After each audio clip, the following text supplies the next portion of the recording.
Hey guys, welcome back to the channel and welcome to OC Racing HQ. Now I know this is weird, trust me, it's like the first time that I've ever done like a vlog style video like this. Basically, I just haven't had time to work on a review video. It's Friday and I do have this video up by tomorrow.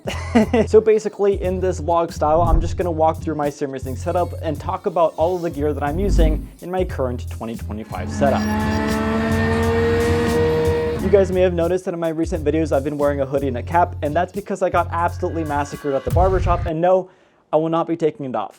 I just need like 2 or 3 weeks for it to grow back, and then we'll be back in business. But in the meantime, let's get started. Okay, let's go. Okay, so basically this is the sim racing setup that you guys should all pretty much be familiar with. And the reason you guys have already seen this is because basically it serves as the backdrop of all of my videos. This is the camera that I use, and I sit here, and then that's all in the background. I'm pretty sure that's pretty self-explanatory. Before I talk about that main setup, it's worth going over all of this extra gear. As you guys know, the bread and butter of what I do here on my channel are sim racing reviews, and as such, I've accumulated quite a bit of gear. New wheels come and go all the time, but in the meantime, yeah, I mean, it's a pretty nice collection. I should be a little bit concerned because this shelf seems like it's gonna fall off any day now, but that's a problem for future me. So yeah, basically all of the sim racing wheels that you see here, and I also have others in my room, you guys have already seen reviews of. Now, as you guys know, direct drive wheelbases are heavy, and so those, well, I placed those on this shelf I bought from IKEA. And my collection is pretty good, let me show you. So that right there is the Aztec La Prima wheelbase, followed by the Simagic Alpha Mini, the MOZA R12,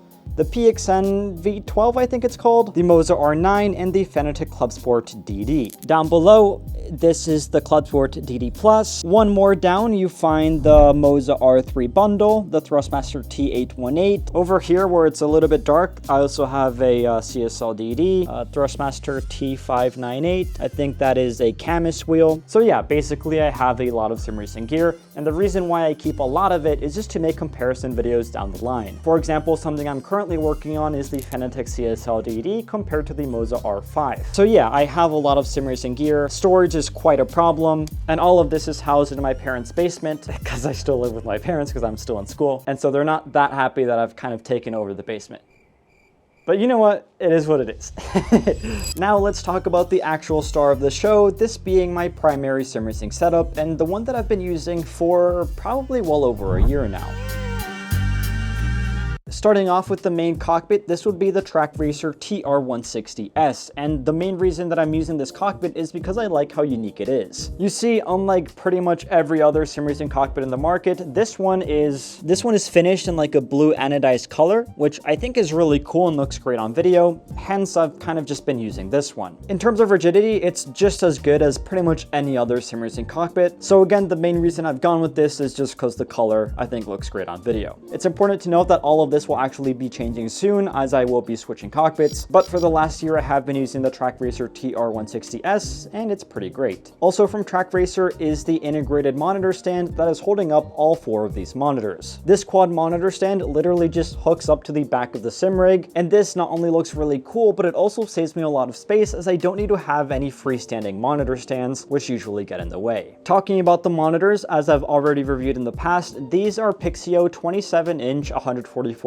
gaming displays. I personally think that for the money, you can't go wrong with these monitors. The image quality is good enough for sim racing, and the refresh rate is crispy smooth. A lot of people also ask me why I use 27-inch monitors, and the truth is that it just works well for me. I think they not only look good, but they also give me all the immersion that I could want. And talking about the immersion, these Philips Hue lights also help with that. What these lights basically do is that they recognize the different lighting patterns in the game and adjust accordingly. So the cool thing about this is that when I'm recording myself for a review, the light is kind of adapting to the changes that you're seeing on track, and this just helps with the overall immersion. Now, if I were actually smart, I would have these hooked up in a better way, but in the meantime, I literally just use a piece of blue tape, and that's kind of just holding up both of these. Will these fall off one day? Most likely, but for the last month or so, they've done a great job.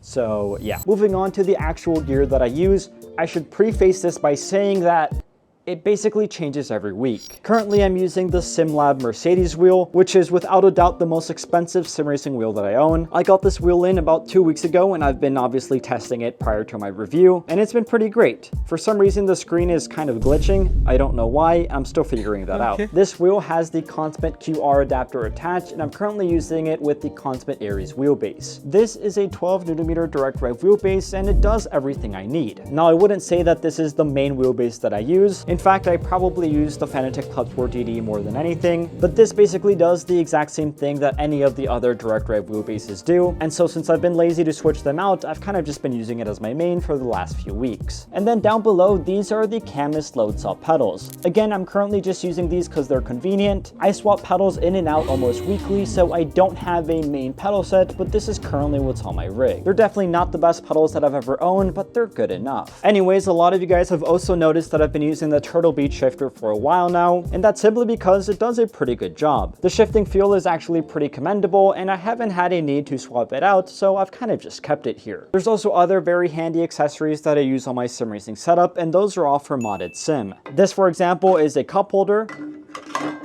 It's pretty intuitive, and my favorite part about this is that it holds my drink at the perfect angle, so whenever I get thirsty, boom, I have my water right there. Similarly, I also have a glove holder, so when I need my gloves, they're securely held right in here. This is probably my favorite one. It's my phone holder, so when I'm racing, I can just, you know, put my phone down there. And then another one that's really handy is the keyboard holder, as it holds my keyboard. And this, as you guys know, is the Logitech whatever. It's pretty much the Logitech sim racing keyboard at this point. Now, without a doubt, the most expensive item in my entire sim racing setup is going to be this motion platform. This is a high-end motion platform made by a company called Motion House, and I've already made a separate review on it. Now, unfortunately, I don't use the motion platform as much as I would like, and that's because I primarily do review videos, and I can't have the gear moving around going out of frame and out of focus when I'm filming. So as such, it kind of just looks cool, but I definitely don't get as much use out of it as I probably should. Also, I haven't mentioned the seat. This is the Trak Racer Rally seat, and out of all the seats that Trak Racer makes, this is without a doubt my favorite. I think it looks really good, and I find it really comfortable. But anyways, I think that's pretty much it. Again, the gear that I use on a day-to-day basis is regularly swapped out, but what I have here is a pretty good idea of what I've been using for the last few weeks. Maybe the last thing worth mentioning is the computer. This is a fairly high-end PC. It's running a 3090 Ti and a GPU,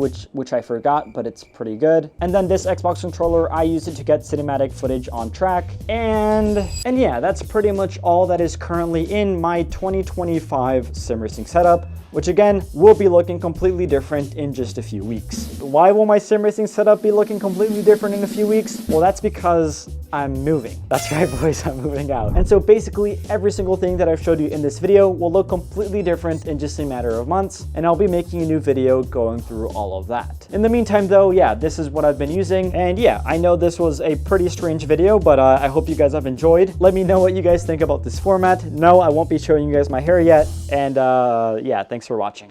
Goodbye. Okay.